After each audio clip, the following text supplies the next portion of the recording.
Grabe mga bossing, bihis na bihis nga ang atake natin for today's video. Paano ba naman na-invited tayo para mag-judge sa isang male bikini open? Bali naalala ko tuloy ang JS prom sa aking high school life. Hirap nga kaming humanap ng mahihiraman ng coat noon kasi walang pambili at umiiwas sa gastusin para sa renta. Kaya naman every time na nagsusuot ako ng iba't ibang design ng coat ay talaga namang tuwang-tuwa ako, lalo na during my modeling days. Actually, black suit kasi ang required ng organizer. Kaya huwag kayong magtaka kung bakit ganito ang eksena ko ngayon. Lalo na sa mga bashers ko diyan. And speaking of bashers, ito na ang sasakyang gusto ninyo para bumagay daw sa suot ko. Actually, wala naman talaga akong pakialam kahit sa kalabaw pa ako sumakay. Iniisip ko lang na baka kung saan ako sumabit dahil sa cape ko kung sakaling mag-public transpo ako. Ito nga at dumating na kami sa venue ng event. Welcome mga bossing sa Aura Bar na matatagpuan dito sa Bacoor, Cavite. Kilala nga dito ang tagline na nalasing ka na, naka-aura ka pa. Basta parang ganon. Correct me if I'm wrong mga B. Super aga ko nga dumating sa venue kaya nag-aayos pa lang ang punong abala. O siya, take two tayo Sir Ram para nakapagmalakasan ka na. Finally, nandito na tayo sa Aura Bar at ito yung pinaka-organizer natin, si Sir Ram. Thank you, sir, for inviting me. Okay.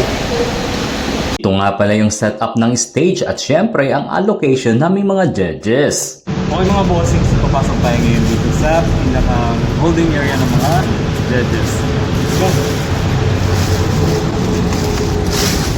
So ayan, so ito yung pinaka-holding area nila dito. So dito muna tayo mag-stay for a while bago mag-start yung program. Then later on, papatawag na nila tayo sa may pinakang allotted spaces or areas para sa judges. So ito yung isa natin sa magiging host mamaya. Ayan, magaling itong host galing ang Imus. Jessie! Hi po, I'm host Choco. Hello po.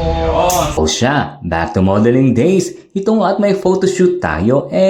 Katuwa lang kasi may photo booth sila and guess what? Ako lang naman ang kauna-unahang sumalang dito. Kapal na mukha, di ba? Pero mahihain po talaga ako sa personal. Pretending to be confident lang. And now, let us see the result.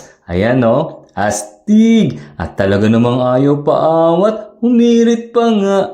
May co-judge nga pala ako na taga General Trias City din. Naku po, may tagayan portion pala dito sa judges table and take note, wala pa dyan yung pag-giveaway na alak ha. At sa ilang saglit nga lang ay nagsimula na ang programa. Tingnan kami ng isang palakpakan na may kasamang hiyawan! Mga sarili. Yan, my name is Angeline from Pasay City. Salamat sa suporta. Isinabit na nga ang aming identity as judge. Pinarampa nga din pala kami sa stage pero nauna ko nang i-post, di ba?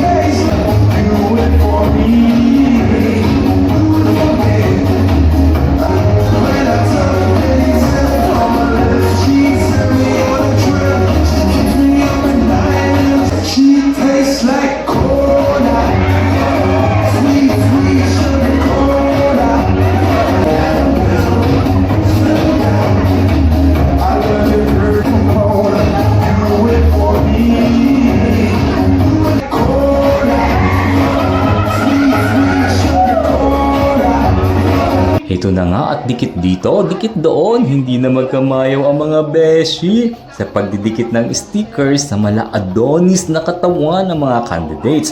At bilang bahagi nga ng fast track, support nila yan sa mga bet nila. Ang may pinakamarami kasi na stickers ay automatic makakapasok sa top 5 kasama ng 4 na may highest scores mula sa judges. At kung sila nga ay todo dikit, binigyan naman tayo ng pagkakataon na magtanggal ng mga stickers sa dressing room para ito nga ay bilangin kasama ang mga organizers. Nagulat nga pala ako kasi andito pala sa event si Sir Lance na mahusay na mag-host at organizer noong nakaraang Starlight sa Bikini Open sa Quezon City.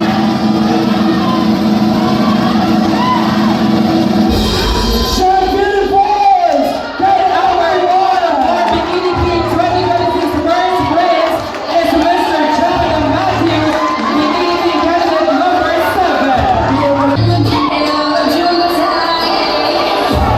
Ng ating Aura Board, Bikini King mga winners,